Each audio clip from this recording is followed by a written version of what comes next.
Today we're going to take a look at some of the questions you guys had regarding the Samsung Galaxy Buds, so stick around for the Samsung Q&A.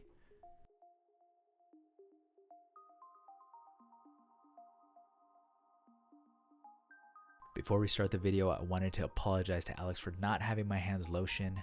Their lotion for this video, Alex. I hope you enjoy.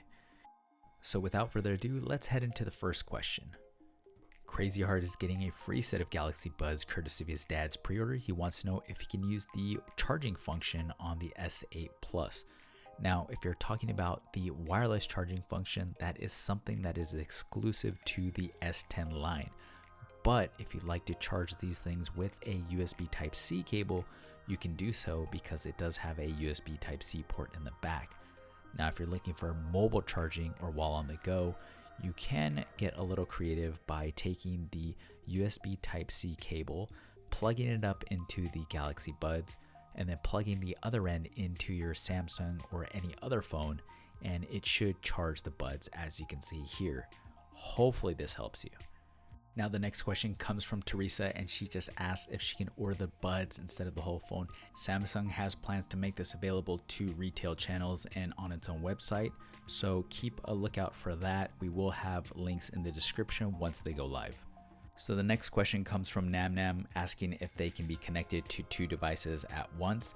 And yes, they can be connected to multiple devices. Here I have it connected to the phone as well as the laptop, and those settings remain within the actual earbuds. You don't have to repair them. One thing to note is that if you do want to broadcast audio simultaneously from two different devices to the earbuds, you cannot do that. So that is a limitation of the earbuds. So the next question comes from Carla, asking if you turn up and down the volume just by touching part of the headset. And yes, this is an option. By default, it isn't set up that way, so you do have to go inside the app for the headphones and set up so that the touchpads on the left and right hand side can control the volume up and down. Now, once you have this set up, you will be able to adjust the volume using just the touchpads on the left and right earbuds. But as you can see here, it is quite a slow process, so if you're looking to increase volume or decrease volume rapidly, that won't be an option through the touchpads. So the next question comes from Juan, asking if you can use these earbuds individually, and you can. There are little sensors inside of each of the earbuds, and this detects whether these earphones are inside of your ear. If you remove both of them, it will pause and stop music, but if you have one inserted, it will continue to play music or your media. So we can kind of demonstrate that here. So we'll cover up the sensors that are on the earbuds, and you'll see that they can play, but once the earbuds detect that both ears are out, it'll stop the music. As long as you have one, it'll continue to play.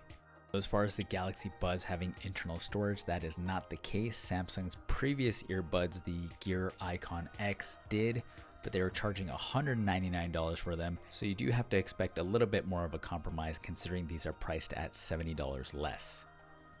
The last question of the video comes from Ricky, asking if these only charge wirelessly or can they be charged wired. We answered that in the first part of the video. They do charge wired and wireless. So we'll move on to his second question, which is with regards to the microphones. Now, the microphones on this unit aren't all that great. So when you're on a phone call, I think most people that you might talk to will hear a drop in quality when compared to just using the phone by itself. Now, the earbuds do make use of an ambient sound mode that allows ambient sound to pass through to the user. In my experience, it was okay. So when you're using it while listening to music, I think sound pass through is fairly weak. It is there, but it's very, very weak. And even the voice focus feature doesn't really kick in all that well. There is also a tap and hold function for ambient sound, but I found it just faster to remove the earbuds. So this concludes the Q&A session for the Samsung Galaxy Buds. I hope you enjoyed it. If you have any additional questions, leave them down below, or you can find me on Twitter. Otherwise, thanks for watching, and we'll catch you in the next one.